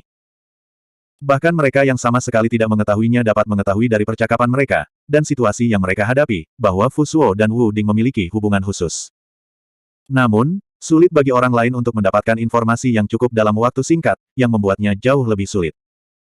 Tidak heran semua orang yang mencoba percobaan ini sebelumnya gagal. Sejujurnya, saya bahkan tidak berpikir mereka bisa melewati rintangan pertama ini. Imajinasi Zuan mulai liar. Dia sudah mulai memperlakukan percobaan ini sebagai permainan dunia terbuka. Segala macam kemungkinan dan jalan mulai muncul di benaknya. Jika Fu Suo ini dikirim untuk membantu peserta uji coba, pasti akan ada antagonis juga. Ketika Zuan membuka pintu, dia melihat pelayan yang sama berdiri di luar pintu. Sebuah pikiran muncul di benaknya, dan dia memanggilnya untuk mengajukan permintaan. Saya menyapa Raja dan Ratu yang agung. Pelayan itu berlutut di tanah, tubuhnya sedikit gemetar. Dia jelas masih takut dengan ancaman Zuan sebelumnya, dan belum sepenuhnya pulih. Dia tidak mengerti mengapa dia tiba-tiba memanggilnya. Zuan dengan hati-hati melihat wanita muda ini. Dia harus mengakui bahwa meskipun dia tidak terlalu cantik, dia agak halus dan cantik, terutama dengan kaki panjang dan ramping yang benar-benar terbuka. Kulitnya yang putih dan bercahaya juga memancarkan kecantikan yang liar dan primitif. Siapa namamu lagi? Pelayan itu menjadi kaku. Raja bahkan lupa namaku. Namun, dia tidak berani menanyainya lagi, dan dengan cepat menjawab, nama pelayan ini adalah Xiao Tuo. Xiao Tuo. Zuan menganggapnya nama yang agak aneh, tapi sekali lagi, nama-nama di zaman kuno ini cukup aneh. Bahkan nama-nama Raja Sang tampak agak ceroboh, jadi dia tidak terlalu mengkhawatirkannya. Xiao Tuo, dari mana kamu berasal? Pei Mianman, yang sudah beberapa langkah jauhnya, memiliki ekspresi aneh di wajahnya. Dia mengiriminya transmisi Qi. Ah Su, apakah kamu tidak tahu situasi yang kita hadapi sekarang? Bagaimana kamu masih ingin bermain-main dengan gadis ini? Zuan tersenyum. Apa? Kamu cemburu. Dia membalas. Pei Mianman mengendus dengan jijik. Apapun, Anda adalah raja, jadi bermain-mainlah jika Anda mau. Tapi tolong ingat bahwa ini adalah percobaan, jadi jangan lupakan tujuanmu yang sebenarnya. Sebagai seseorang dari klan yang hebat, dia jelas tidak keberatan suaminya bersenang-senang di samping. Dia hanya khawatir bahwa entah bagaimana itu akan mempengaruhi hasil percobaan ini. Jangan khawatir, saya tahu apa yang saya lakukan. Ada yang tidak beres dengan pelayan ini, jawab Zuan. Ekspresi terkejut melintas di mata Pei Mianman. Dia tanpa sadar melirik penampilan pelayan yang cantik dan menyedihkan itu, tetapi tidak bisa melihat apa masalahnya. Tentu saja, dia tahu bahwa Zuan tidak akan mengatakan hal seperti itu tanpa alasan. Sekarang dia tahu dia tidak akan bermain-main, dia memperingatkannya sekali lagi untuk berhati-hati, lalu pergi bersama Fu Suo. Pelayan itu menjawab dengan suara lembut, saya dari negara bagian Tuo. Negara bagian Tuo. Zuan membeku sesaat. Dia belum pernah mendengar tentang negara ini sebelumnya. Tentu saja, ada banyak negara kecil di zaman kuno ini yang telah lama terhapus oleh arus waktu. Dia mengulurkan tangan untuk membantunya berdiri. Masih memegang tangannya, dia membawanya ke meja di samping. Di mana negara bagian Tuo? Bisakah kamu menandainya untukku di peta? Pembantu itu tersipu, jelas malu bahwa seorang pria memegang tangannya.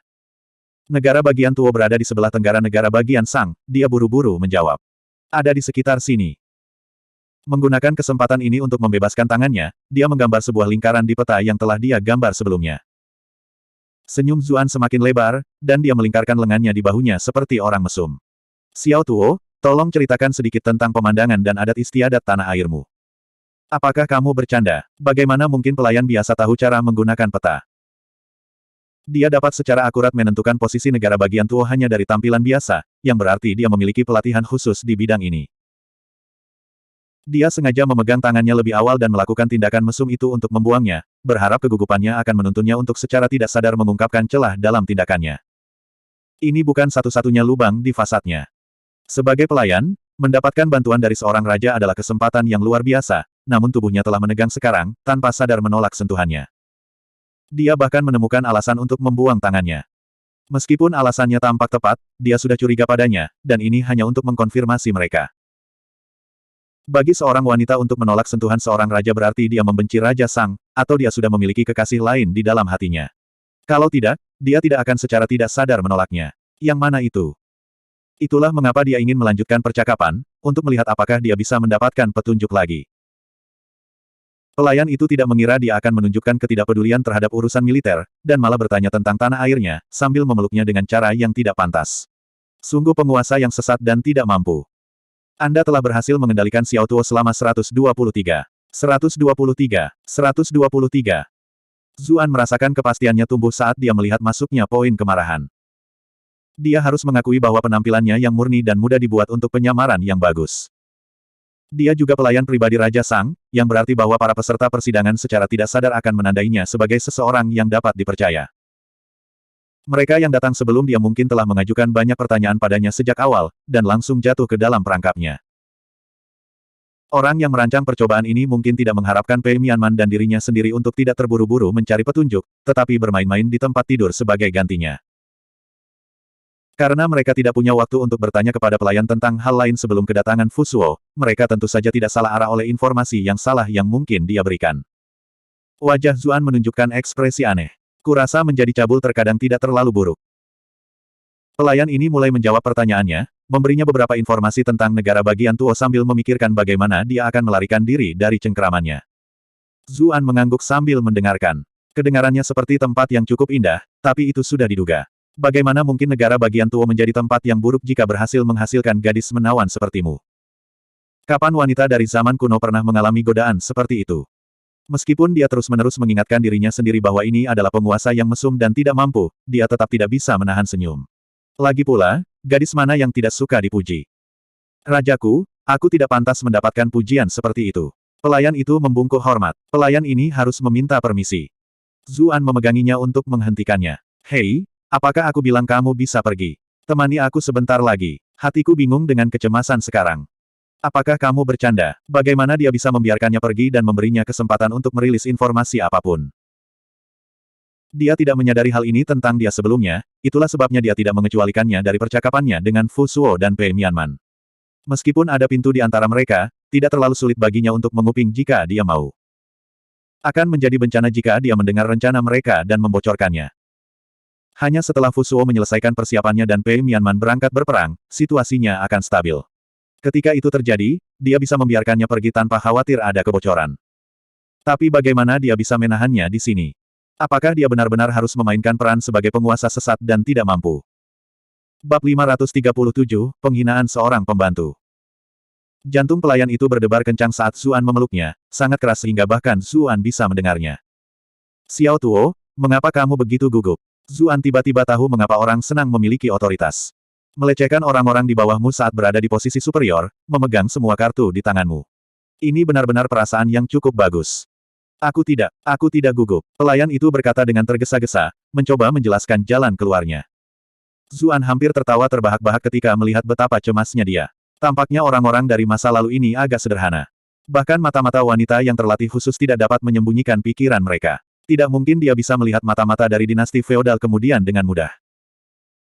Pelayan itu perlahan-lahan menjadi tenang, akhirnya menyadari bahwa dia tidak akan bisa menjauh darinya, setidaknya untuk beberapa waktu. Dalam hal ini, dia akan menggunakan kesempatan ini untuk menyelesaikan misi Tuan Muda. Zuan mengambil kesempatan ini untuk menanyakan hal lain. Ngomong-ngomong, karena negara bagian Tuo berada di timur, apakah kamu tahu sesuatu tentang barbar timur? Dia tahu bahwa menanyakan motif aslinya secara langsung adalah usaha yang sia-sia, jadi dia memutuskan untuk menanyakan beberapa pertanyaan tentang hal-hal yang tidak mungkin dia bohongi. Dengan itu, dia secara bertahap akan menurunkan kewaspadaannya sebelum sampai pada masalah utama. Orang barbar timur, pembantu itu tercengang. Dia tidak berharap dia bertanya padanya tentang sesuatu yang sama sekali tidak berhubungan. Bukankah seharusnya dia bertanya tentang fraksi Qiang? Penguasa yang tidak kompeten ini mulai tampak semakin misterius baginya, tetapi dia tetap menjawab. Saya tahu sedikit tentang mereka. Mereka unggul dalam penggunaan busur dan anak panah, dan kebiasaan mereka sangat berbeda dari negara bagian Sang. Zuan mengangguk ketika dia mendengarkan jawabannya. Dia bisa belajar lebih banyak tentang barbarian timur darinya. Ngomong-ngomong, apakah kamu tahu siapa putri barbarian timur itu? Apakah mereka memiliki lencana batu giok sebagai harta nasional mereka? Petik 2. Dia mengingat janji yang dia buat dengan wanita muda di makam atas, dan bagaimana Ya Zhang juga menyebutkan bahwa Fu Hao menyukai lencana batu giok ini. Orang barbar timur adalah bagian dari periode ini. Putri barbar timur. Pelayan itu berpikir sebentar dan kemudian menjawab, ada pertempuran hebat antara negara bagian Sang dan orang barbar timur 2 tahun lalu. Grid Sang kami memenangkan kemenangan besar, dan Putri Jiang ditangkap. Petik 2. Di mana dia? Zuan langsung bertanya. Pelayan itu menatapnya dengan aneh. Dia sudah dipersembahkan sebagai korban. Kepalanya bahkan dimasukkan ke dalam bejana gerabah perunggu dan dikukus. Zuan sejenak kehilangan kata-kata. Aku benar-benar merasa kasihan pada Jiang-Jiang. Saya ingin melihat apakah saya bisa menyelamatkannya karena saya saat ini adalah Raja Negara bagian Sang, tetapi saya kira tidak ada cara untuk mengubah nasib tragisnya. Bagaimana dengan lencana giok milik barbar timur? Tanya Zuan. Saat masalah berdiri, dia hanya bisa melakukan apa yang dia bisa untuk membawa kedamaian jiwanya. Pelayan itu ragu-ragu, tetapi akhirnya berkata, menurut orang barbar timur, lencana batu giok memiliki sifat spiritual. Itulah mengapa saat ini berada di tangan imam besar, yang menggunakannya untuk memperkuat ritual persembahan. Imam besar, Zuan mengingat ekspresi ragu-ragunya dan berkata, Xiao Tuo, apakah kamu dekat dengan imam besar? Pelayan itu tampak bingung dengan pertanyaan ini. Dia dengan cepat berkata, Rajaku telah salah paham. Imam besar itu terhormat, dan pelayan ini tidak berani memiliki pemikiran yang lancang. Itu sebabnya saya ragu-ragu dalam jawaban saya. Petik 2. Zuan ingat bahwa para imam besar pada zaman ini dianggap sebagai utusan dewa, dan dari sudut pandang tertentu, mereka dapat dianggap memiliki status yang sama dengan Raja Sang. Fu Suo telah menyebutkan merebut kembali otoritas surgawi sebelumnya, mungkin karena imam besar saat ini tidak berada di pihak mereka. Ceritakan lebih banyak tentang imam besar ini, kata Zuan. Siapa namanya? Ekspresi pelayan itu semakin aneh. Bagaimana Anda bisa tidak tahu ini? Apakah Anda kerasukan? Tapi dia tetap menjawab, nama High Priest adalah Lian, rajaku, dan dia adalah sepupumu. Zuan mendengarkan jawabannya, mengajukan pertanyaan lebih lanjut bila perlu, dan akhirnya mendapat gambaran tentang siapa imam besar ini. Imam besar adalah putra Raja Sang sebelumnya, Xiao Xin. Ketika Xiao Xin meninggal, putranya masih kecil, jadi dia mewariskan tahta kepada adiknya Xiao Yi, yang merupakan ayah Wuding. Ini membuat situasinya jauh lebih jelas. Lian jelas tidak senang karena Xiao Yi telah mewariskan tahta kepada putranya sendiri. Mengingat cara kerja yang biasa, tahta seharusnya menjadi miliknya dan garis keturunannya. Itu sebabnya dia tidak setia. Dia tidak menonton semua drama itu dengan sia-sia. Cukup mudah baginya untuk melihat melalui hubungan ini. Secara objektif, bukan salah Lian karena tidak bahagia. Jika hal seperti itu terjadi padanya, Zuan juga ingin mencari cara untuk merebut kembali apa yang dia anggap sebagai tahta keluarganya. Tentu saja, Zuan saat ini adalah Wuding. Selanjutnya, Wuding dikenal sebagai raja yang luar biasa yang memerintah selama beberapa dekade. Mengetahui hal ini, tidak mungkin dia akan turun tahta begitu saja. Rajaku, kamu tampaknya sangat percaya pada Tuan Perdana Menteri, pelayan itu tiba-tiba berkata. Zuan memperhatikan bahwa dia sengaja mengubah topik pembicaraan. Dia jelas tidak ingin berbicara lebih banyak tentang Lian, karena itu tidak akan ada gunanya baginya. Fu Suo adalah temanku, dan dia adalah pria yang jujur dan cakap. Saya punya alasan untuk mempercayainya, Zuan menjelaskan sambil tersenyum. Alih-alih membantah pernyataan ini, pelayan itu malah menyanjungnya. Namun, Saat percakapan mereka berlanjut, dia mencoba menabur perbedaan pendapat antara Fusuo dan Wuding. Dia benar-benar melakukan ini dengan sangat terampil, tanpa membuka penyamarannya. Sial baginya, Zuan sudah waspada sejak awal, dan kata-katanya tidak banyak berpengaruh padanya. Dengan misinya yang selesai, pelayan itu mencoba permisi lagi. Dia sangat ingin pergi, sehingga dia bisa menyampaikan informasi yang dia peroleh. Namun, saat dia hendak pergi, Zuan menahannya. Kenapa kamu pergi? Aku ingin kau menemaniku saat aku tidur. Pelayan itu benar-benar tidak bisa berkata-kata. Anda telah berhasil mengendalikan Xiao Tuo untuk 233. 233. 233. Penguasa sesat ini telah menanyakan banyak hal padanya, tetapi inilah yang telah dia pancing selama ini. Merasa sangat tidak nyaman dari aura maskulin yang mengelilinginya, dia menjadi gelisah dan mulai berjuang tanpa sadar. Zuan tersentak kaget. Dia harus memberikan penghargaan kepada perancang percobaan ini. Bagaimanapun, tubuh mereka tidak diizinkan masuk, hanya jiwa mereka. Orang-orang di dalamnya dapat dianggap sebagai NPC dalam sebuah game di mana kegagalan akan mengakibatkan kematian pemain. Namun, bukankah NPC ini terlalu realistis? Dia bisa dengan tajam merasakan kekenyalan kulitnya yang menakjubkan, serta panas yang keluar darinya. Saat dia berjuang, dia terus-menerus menggosoknya, yang membuatnya semakin gila. Zuan hanya berencana untuk menakut-nakutinya sedikit pada awalnya, tetapi semakin dia berjuang, semakin dia merasakan nyala api mulai menyala di dalam dirinya. Mungkinkah Xiao Tuo merasa bahwa aku, seorang raja, tidak cukup baik untukmu? Zuan berkata, membiarkan ketidaksenangan merayap ke dalam suaranya saat dia terus berjuang. Xiao Tuo tidak berani. Pelayan itu mengutuk dalam hati. Apalagi yang bisa saya katakan? Dapatkah saya benar-benar mengatakan bahwa Anda tidak? Aku akan dicincang menjadi daging cincang. Namun, sekarang, dia menyadari bahwa ada sesuatu yang berbeda dengan raja, dan perlahan-lahan menghentikan perjuangannya. Lalu apakah kamu sudah memiliki kekasih? Zuan terus menyelidiki. Xiao Tuo tidak, bantah pelayan itu. Namun, saat dia mengatakan ini, wajah seorang pria melintas di benaknya. Dia menghela nafas. Sepertinya mereka berdua tidak ditakdirkan untuk bersama. Satu-satunya hal yang bisa dia lakukan untuknya adalah membantunya mencapai mimpinya. Zuan tersenyum ketika dia merasakan reaksinya. Alih-alih mengekspos kebohongannya, dia menggendongnya ke tempat tidur, melingkarkan kaki di sekelilingnya seolah-olah itu adalah hal yang paling alami untuk dilakukan. Merasakan eratnya pelukannya dan berat tubuhnya terhadapnya, hati pelayan itu tenggelam. Dia tahu bahwa tidak mungkin dia bisa melarikan diri. Dia hanya bisa menghela nafas diam-diam. Kakak Lian, Xiao Tuo tidak bisa tetap murni untukmu. Air mata menetes dari sudut matanya. Meskipun demikian, dia mengerti apa misinya. Dia menggigit bibirnya. Karena ini adalah takdirnya, dia akan menggunakan tubuhnya dan berhubungan baik dengan penguasa yang tidak kompeten ini dan mendapatkan kepercayaannya. Dia akan merusak hubungannya dengan istrinya. Itu akan sangat membantu kakak laki-laki Lian. Dia sudah siap secara mental untuk mengorbankan dirinya sendiri. Namun, pria di belakangnya tidak mengambil langkah terakhir itu. Dalam beberapa saat, suara dengkuran datang dari belakangnya. Pembantu itu tercengang. Dia tertidur. Dia ingat apa yang terjadi antara Raja Bodoh ini dan Fu Hao sebelumnya. Wajahnya memerah, dan dia mendengus jijik. Sepertinya tidak ada orang cabul sepertimu yang memiliki stamina tak terbatas. Beraninya kau berani mengambil keuntungan dariku. Dia memutar tubuhnya dalam upaya untuk pergi, tetapi lengan yang melilitnya terasa seperti penjepit besi. Tidak peduli bagaimana dia mencoba, dia tidak bisa membebaskan diri. Takut bahwa dia tidak punya pilihan selain menyerah perjuangannya. Dia berbaring di sana, memikirkan langkah selanjutnya, sementara juga meremehkan pria yang menahannya di benaknya. Tiba-tiba, wajahnya menjadi merah. Dia bisa merasakan sesuatu mendorongnya. Bab 538, Kekasih Masa Kecil. Pelayan itu bukan gadis bodoh. Dia tidak perlu memiliki pengalaman untuk mengetahui apa itu. Dia adalah pelayan pribadi raja, dan tidak mungkin dia tidak tahu apa yang mendorongnya sekarang. Dia masih seorang gadis, dan ini adalah pertama kalinya dia ditahan dengan cara ini oleh seorang pria, dikelilingi oleh aura maskulinnya. Orang-orang pada periode ini juga berpakaian ringan, jadi ada banyak kontak kulit ke kulit, dan dia bahkan bisa mendengar detak jantungnya dengan jelas. Bagaimana mungkin dia tahan dengan ini? Untuk mengakhiri semuanya, dia bisa terus-menerus merasakan hal menjijikkan itu mendorongnya. Dia benar-benar ingin memotongnya. Sayangnya, itu hanya angan-angan. Bahkan jika dia memiliki pedang, dia tidak akan berani. Jika raja mati mendadak, imam besar akan menjadi tersangka utama. Itulah mengapa dia harus bergerak perlahan, merobohkan pamor penguasa yang tidak kompeten ini sedikit demi sedikit. Invasi oleh fraksi Qiang memberikan kesempatan terbaik. Jika masalah berjalan sebagaimana mestinya, maka Wuding akan dipermalukan, dan prestise High Priest akan melambung tinggi. Pada saat itu, naik tahta akan menjadi kesimpulan yang sudah pasti.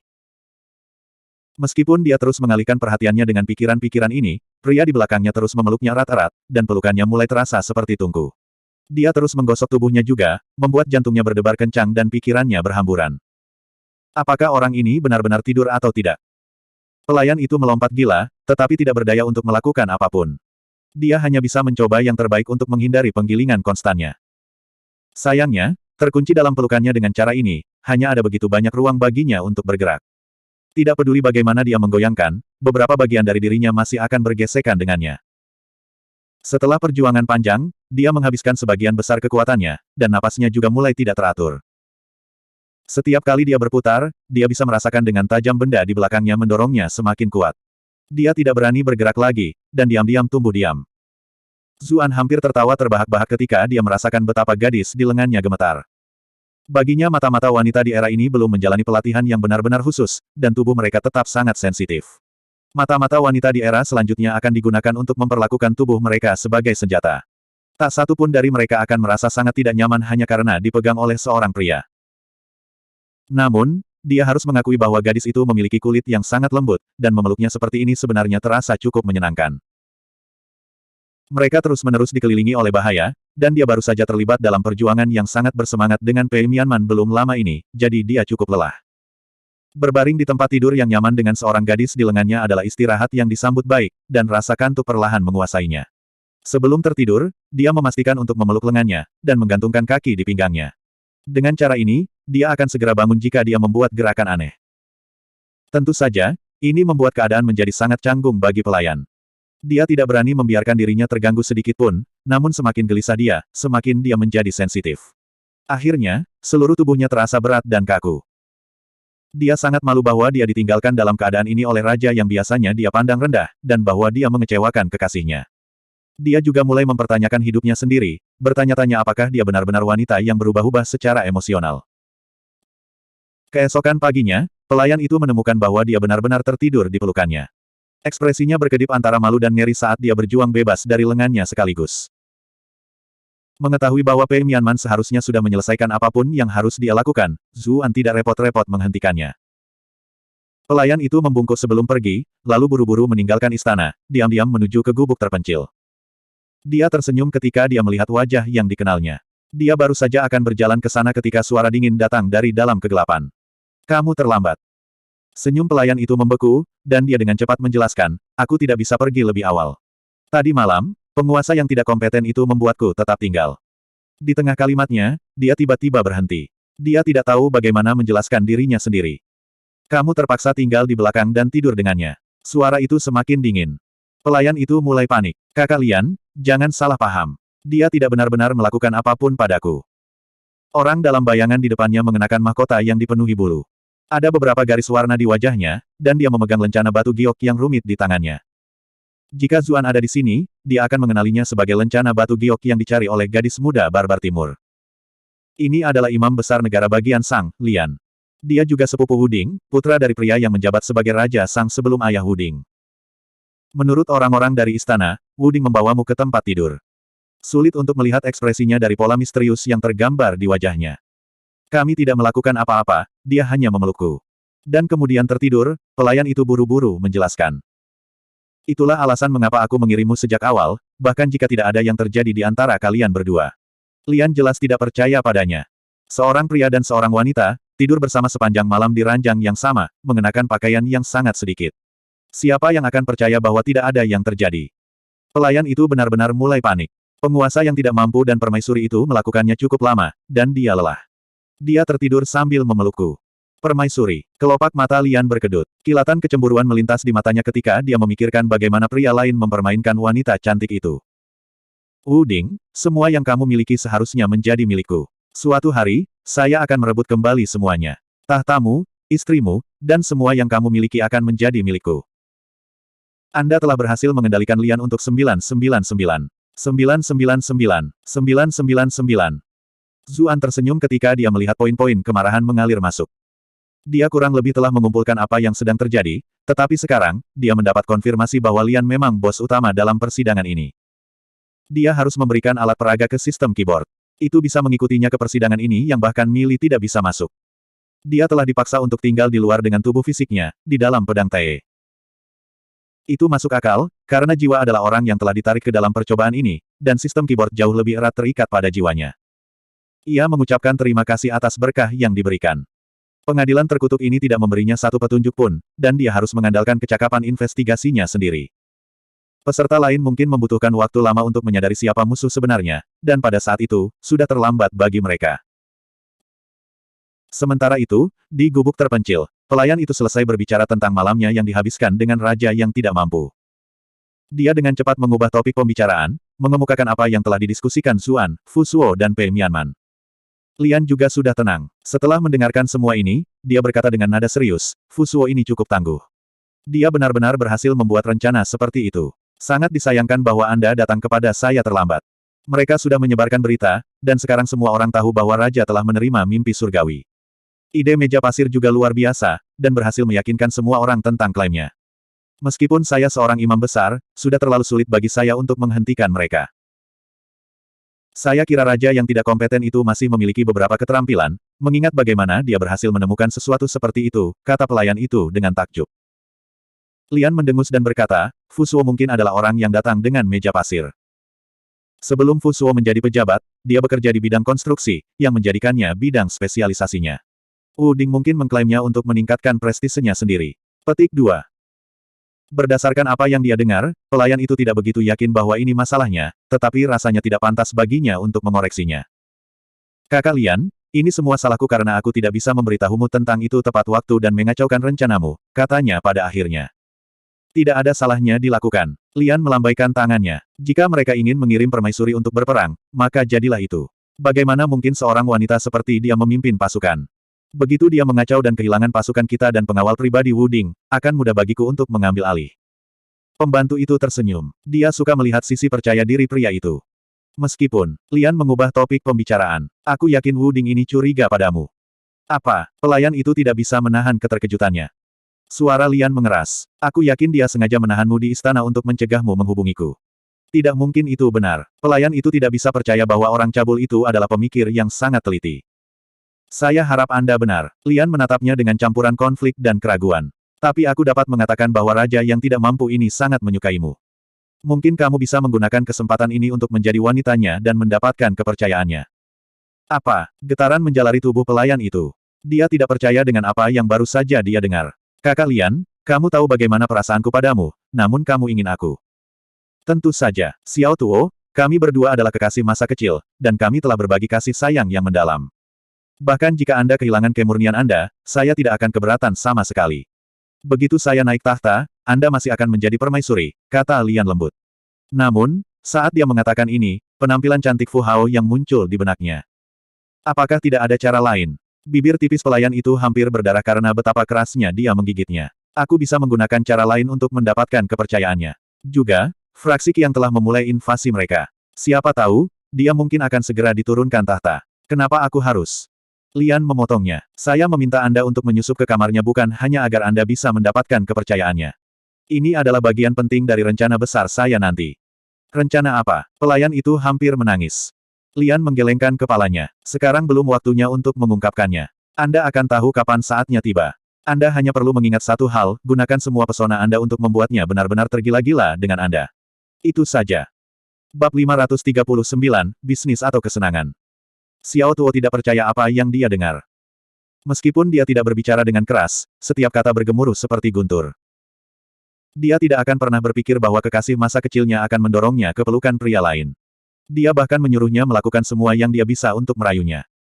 Dia tiba-tiba bertanya-tanya apakah dia telah membuat pilihan yang tepat. Seolah-olah dia bisa merasakan perubahan emosinya, suara Lian melunak. Xiao Tuo, aku tahu aku tidak adil. Jika Anda tidak ingin melakukannya, maka tinggalkan saja istana. Saya tidak akan melayani sebagai imam besar lagi, dan kami berdua bisa berkeliling dunia.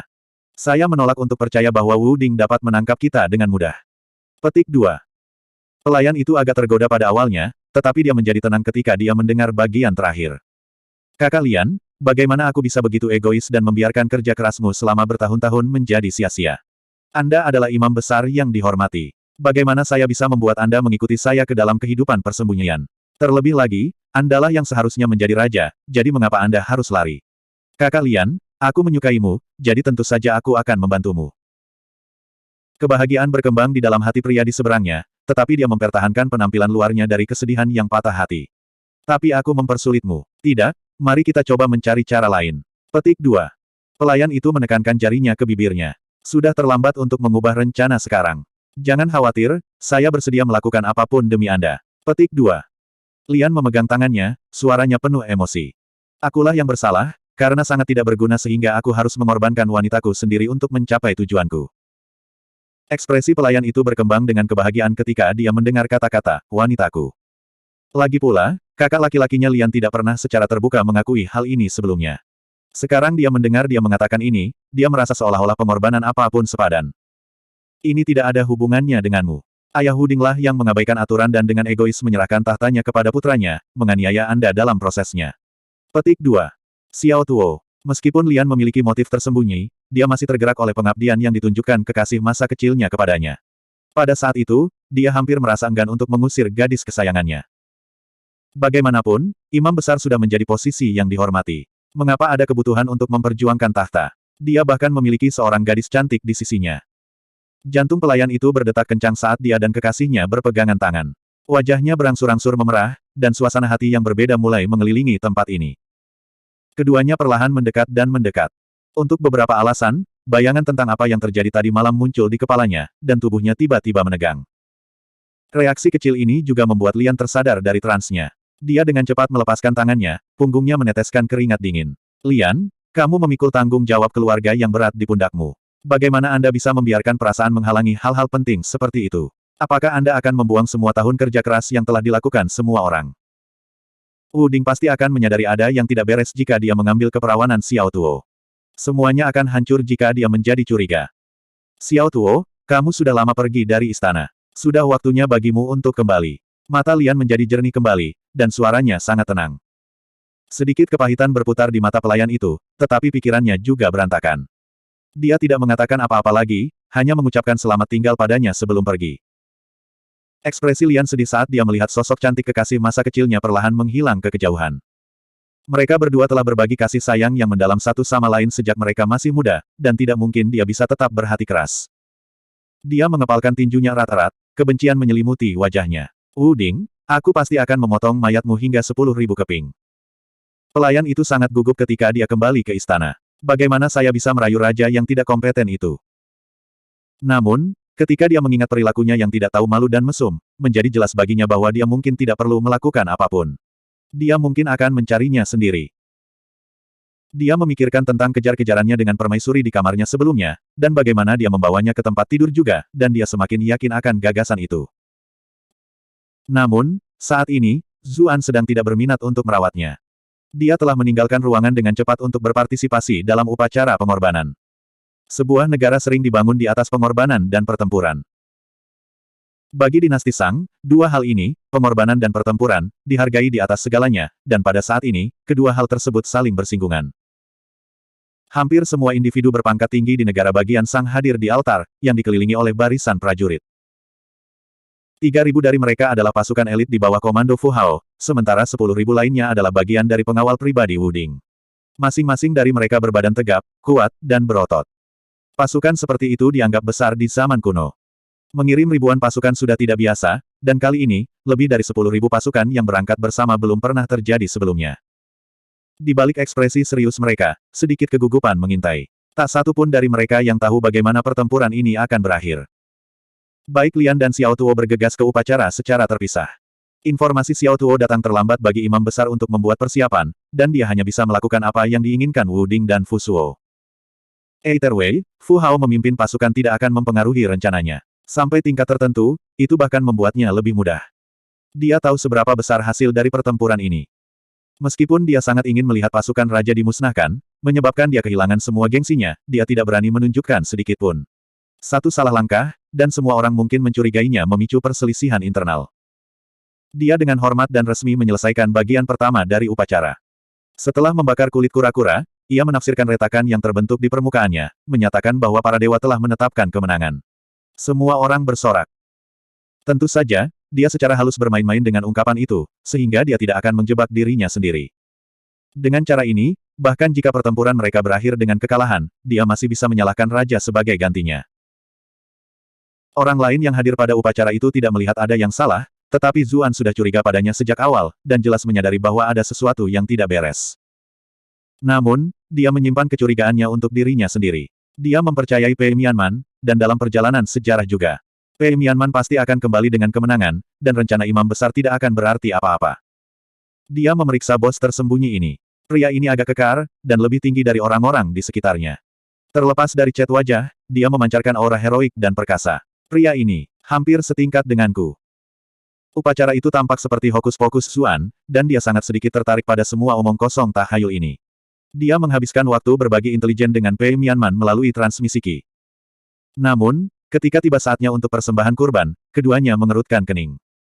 Karena upacara ini lebih penting dari sebelumnya, hanya kehidupan manusia yang paling penting yang dipilih sebagai persembahan. 10 atau lebih tawanan fraksi Qi yang dibawa keluar. Ketika dia melihat bahwa para tawanan ini akan dipenggal dan jeroannya diambil, Zuan buru-buru menghentikan masalah. Dia memerintahkan agar ternak digunakan di tempat mereka. Itu bukan karena dia adalah Ibu Teresa, dia hanya tidak ingin pengorbanan manusia ini berakhir di meja makannya setelah dimasak. Dia telah belajar dari Yazang bahwa persembahan ini dibuat menjadi makanan lezat setelah dipersembahkan kepada para dewa, dan dia juga mengkonfirmasi tradisi ini dengan Fu Suo dan Xiao Tuo. Lebih dari itu, bagaimanapun, dia tahu bahwa tawanan ini jauh lebih berharga hidup daripada digunakan sebagai korban. Mengapa Huo Kubing bisa bertarung di dalam koridor heksi yang luas hanya dengan satu pasukan, membuat orang Hun gemetar ketakutan. Saat itu, orang-orang Han bahkan belum pernah ke daerah itu, namun dia tampaknya memiliki sistem GPS pribadinya sendiri. 1. Selain bakat militernya yang jelas, ini sebagian besar disebabkan oleh penggunaan budak Hun. Dia mampu mencapai keajaiban militernya dengan membuat mereka memimpin. Situasi saat ini serupa. Kekuatan fraksi Qi yang terutama terletak di sekitar wilayah Shanxi dan Gansu. Meskipun dia telah menggambar peta untuk Pei Mianman, itu hanya cukup untuk memberinya gambaran luas tentang daerah itu. Hanya penduduk setempat yang tahu topografi lebih detail. Bagaimana dia bisa membunuh peta hidup ini? Dia berbagi pemikirannya dengan Pei Mianman, dan dia segera setuju dengannya. Mereka berdua akan melindungi kelompok orang ini. Semua orang yang hadir terkejut. Mengapa mereka tidak menggunakan kehidupan manusia dengan kualitas terbaik sebagai persembahan untuk upacara tersebut? Bagaimana jika mereka menimbulkan murka surga? Lian hampir tertawa terbahak-bahak. Jika sesuatu yang buruk benar-benar berakhir menimpa pasukan mereka di medan perang, dia memiliki cara sempurna untuk menyalahkan semuanya pada Wuding. Ini menyelamatkannya cukup banyak pekerjaan. Karena itu, dia juga mendorong perubahan ini. Sama seperti itu, tentara negara bagian Sang memulai kemajuan barat laut tanpa henti mereka untuk menghadapi nasib yang tidak diketahui. Kembali ke istana, Zuan dibiarkan menangani segala macam urusan pemerintahan. Mereka menyapu bersih beberapa pasukan pemberontak yang bersembunyi di ibu kota Yin saat mereka menunggu dengan susah payah, menit demi menit, untuk berita kembali dari medan perang. Akhirnya, suatu malam, Xiao Tuo mendapati dirinya berada di luar kamar tidur istana. Dia mengambil napas dalam-dalam untuk menenangkan dirinya. Dia tahu bahwa dia tidak bisa mengulur waktu lagi, terutama karena pasukan kakak laki-lakinya Lian telah mengalami serangan beberapa hari terakhir ini. Dia harus mendapatkan kepercayaan raja dan mendapatkan beberapa informasi penting sesegera mungkin. Bab 540, Mata-mata wanita murni dan tidak bersalah. Zuan saat ini sedang duduk di depan meja, membaca beberapa dokumen di atas kulit kura-kura. Peradaban tanpa kertas berarti kehidupan sehari-hari sangat merepotkan. Dia harus membawa tulang-tulang bersamanya hari demi hari. Selain kulit kura-kura, dia harus membawa-bawa tulang sapi, tulang domba. Sepertinya semua jenis tulang yang bisa diukir digunakan. Bahkan slip bambu akan lebih baik dari ini, keluh Zuan. Setidaknya jiwanya yang telah memasuki persidangan ini, yang berarti dia dapat memahami naskah oracle ini dan berkomunikasi secara normal dengan orang-orang di dunia ini. Tidak bisa membaca atau menulis saat dalam uji coba ini akan benar-benar mengerikan. Sebuah bayangan jatuh di atasnya, dan aroma seorang wanita muda dengan lembut memenuhi indranya. Zuan mengangkat kepalanya untuk melihat pelayan di depannya. Xiao Tuo, kenapa kamu di sini? Sebenarnya, Zuan sudah membuat tebakan kasar, mengingat kegugupan dalam ekspresinya dan ketegangan di tubuhnya. Xiao Tuo menggigit bibirnya. Rajaku, ini sudah sangat larut. Kenapa kamu belum istirahat? Katanya dengan suara lembut. Zuan melihat keluar jendela. Menggunakan cara waktu diukur di dunia sebelumnya, ini belum lewat jam 8 malam. Dalam kehidupan sebelumnya, tidur sebelum tengah malam akan lebih awal baginya. Tidak mungkin ini bisa dianggap terlambat. Tetapi bagi orang-orang kuno, tidak ada listrik, dan bahkan menyalakan api itu mahal. Sudah cukup terlambat bagi mereka. Dia mengangkat tulang di tangannya. Aku masih punya beberapa dokumen untuk diurus. Xiao Tuo terkejut. Raja yang tidak berguna ini ternyata sangat rajin. Meskipun demikian, dia tetap fokus pada misinya. Dia berjalan di belakang Zuan dan dengan lembut bersandar di bahunya. Haruskah saya membantu raja saya melepaskan stres? Zuan terkekeh. Xiao Tuo, kuharap kau seakomodatif ini sebelumnya. Xiao Tuo mengejek dalam hatinya. Dia ingin mencekik pria di depannya ini sampai mati. Namun, dia tahu bahwa tidak ada yang bisa dia lakukan. Memaksa dirinya untuk tersenyum, dia mulai memijatnya, pada saat yang sama mengawasi dokumen di tangannya untuk melihat apakah dia bisa mendapatkan informasi penting. Dia tidak pernah berharap Zuan bersandar ke belakang sepanjang jalan, hampir membenamkan seluruh kepalanya ke dadanya. Dia menghela nafas santai. Ah, itu lebih seperti itu. Teknik pijatmu cukup bagus. Tubuh Xiao Tuo menjadi kaku. Semua pikiran untuk membaca dokumen di depannya melarikan diri dari benaknya, dan dia hampir tanpa sadar mendorongnya menjauh. Namun, dia dengan cepat mengingat alasan dia ada di sini. Sambil menggertakkan giginya, dia dengan paksa menahan diri. Zuan jelas bisa membaca bahasa tubuhnya. Senyum aneh muncul di wajahnya. Dia sengaja jatuh ke bagian sensitif dari dirinya untuk merasakan motif sebenarnya. Dia jelas menentang perilaku semacam ini sebelumnya, namun secara mengejutkan hanya ada sedikit reaksi kali ini. Sepertinya dia benar-benar di sini untuk merayuku hari ini. Tapi apa yang membuatnya berubah begitu tiba-tiba? Kebencian, atau mungkin cinta? Dia telah memperhatikan imam besar Lian sebelumnya selama upacara. Sosok yang tinggi dan tegap seperti itu memang tampak seperti sesuatu yang disukai para gadis. Dia sudah meminta Fusuo untuk melihat latar belakang pelayan ini beberapa hari yang lalu. Dokumen yang dia baca adalah file yang dia kumpulkan tentang dia. Dia memang berasal dari negara bagian Tuo, tetapi ada hal lain yang menarik, dia tampaknya tumbuh bersama dengan Lian. Apakah mereka kekasih masa kecil? Saya terkejut Lian bersedia melakukan hal seperti itu. Senyum mengejek menyebar di bibir Zuan. Dalam hal ini, saya akan membiarkan Anda merasakan kerugian ganda yang luar biasa. Tapi bagaimana saya akan membuat mata-mata ini tanpa disadari menjadi mata-mata saya? Rajaku, apa yang membuatmu tersenyum? Xiao Tuo bertanya sambil memijat pelipisnya dengan lembut. Dengan orang ini berbaring di dadanya seperti ini, dia merasa sangat bingung. Dia sangat ingin mengubah topik untuk menghilangkan kecanggungan. Kenapa aku tidak tersenyum? Xiao Tuo membuatku merasa sangat baik. Zuan harus mengakui bahwa persidangan ini terlalu realistis. Meskipun hanya jiwanya yang telah dipindahkan ke dalamnya, semuanya terasa seperti kenyataan. Kegembiraannya dengan Pei Mianman adalah satu hal, karena dia juga seorang peserta dalam persidangan. Tapi pelayan ini hanyalah seorang NPC, namun dia benar-benar bisa berpura-pura sebagai orang biasa di kehidupan nyata. Dia bisa merasakan kelembutan dadanya, dan panas dari kulitnya yang kenyal. Dia bahkan bisa mencium aroma khusus yang hanya dibawa oleh seorang wanita muda. Bukankah semuanya terlalu realistis? Tunggu, masih ada hal lain yang perlu aku uji.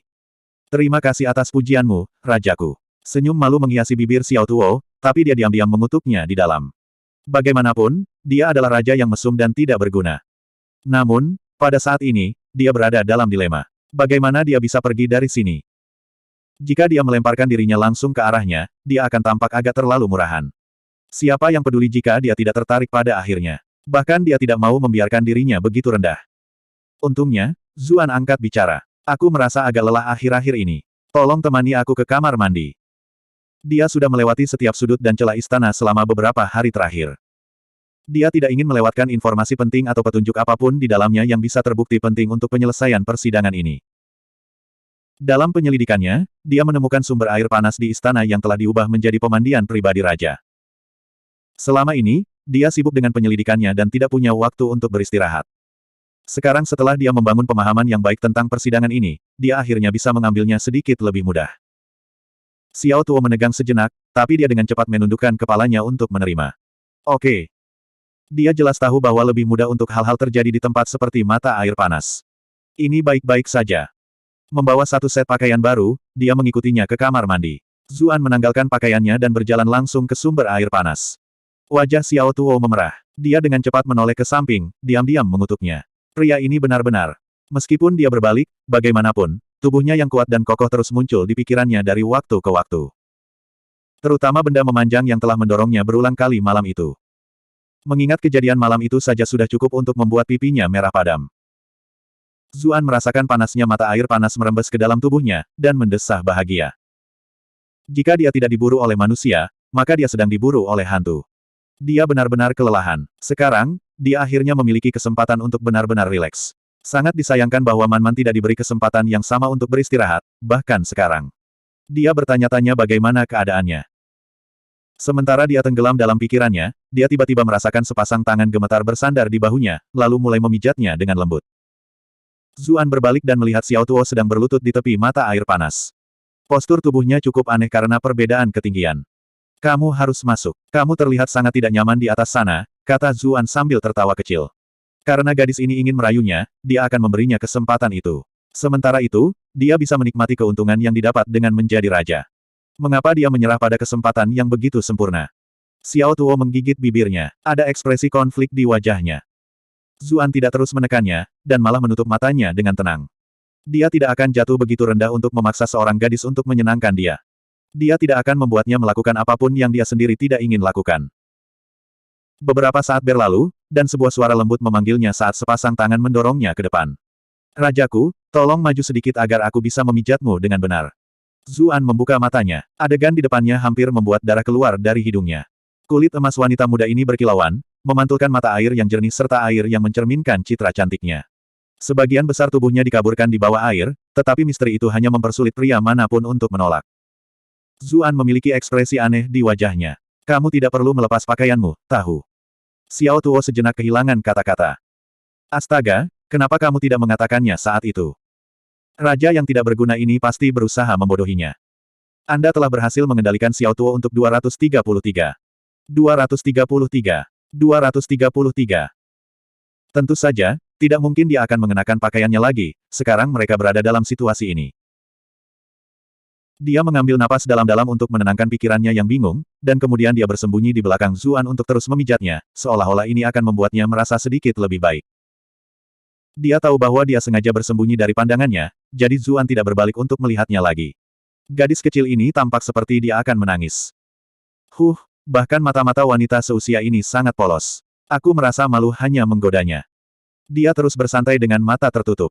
Dia sudah memiliki begitu banyak teman wanita, jadi tidak terlalu sulit baginya untuk menahan godaan.